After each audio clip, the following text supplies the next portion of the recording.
Welcome to my channel, your ultimate destination for mastering finance and business management.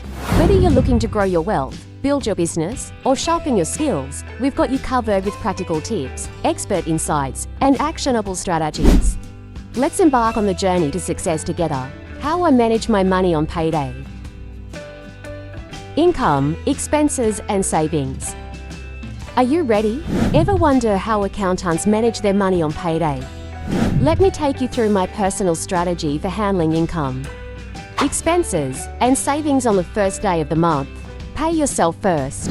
First things first. When I get paid, I prioritize paying myself before anything else. This is crucial for saving and investing. I set aside a specific percentage of my income for savings, regardless of what my expenses look like that month.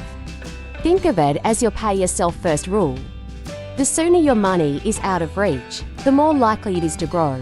A good starting point, I recommend saving at least 20% of your income. If that's too much for you right now, start with 10%, just make it automatic. Budgeting your expenses. Next up is budgeting. After saving, I plan my expenses for the month.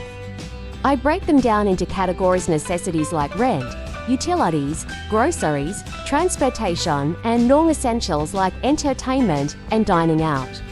The key here is tracking every dollar. It's so easy to forget those little purchases that add up over time. I use budgeting apps like Mint or YNAB. You need a budget to keep me on track. Emergency fund. Another major rule I follow is making sure my emergency fund is always topped up. Ideally, your emergency fund should cover 3 to 6 months' worth of living expenses. Once you've saved up that emergency fund, you can start putting money towards investment accounts or other wealth-building opportunities. I always make sure my emergency fund is ready to handle any unexpected expenses before I even think about splurging. Debt repayment. Paying off debt is a top priority for me. If I have any high-interest debts, like credit cards, I pay them off as quickly as possible. It's so important to get rid of high-interest debt before you start focusing too much on savings or investments. Once high-interest debts are cleared, I move on to more manageable ones like student loans or a car loan. Automatic transfers for savings and investments.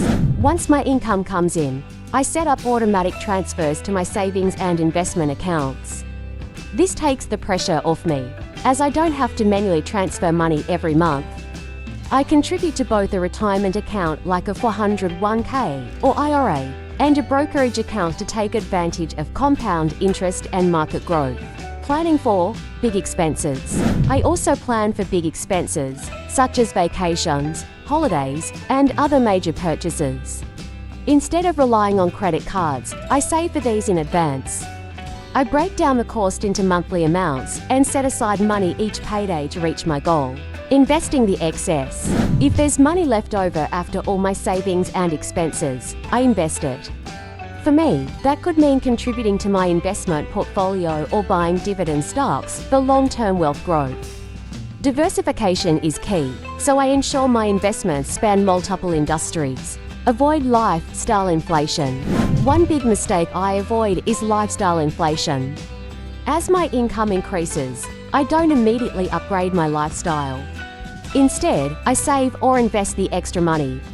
It's easy to fall into the trap of spending more just because you can, but that won't help you build long-term wealth. Reflecting on financial goals. Lastly, I take time to reflect on my financial goals regularly. At the end of each month, I assess my spending, savings, and investments. Am I on track? Do I need to adjust my goals or habits? I adjust as necessary to make sure I'm continually improving my financial situation. Thank you for watching Sapric Your Finance. If you found this video helpful, don't forget to like, share, and subscribe. Hit the bell icon so you never miss our latest insights on finance and business management.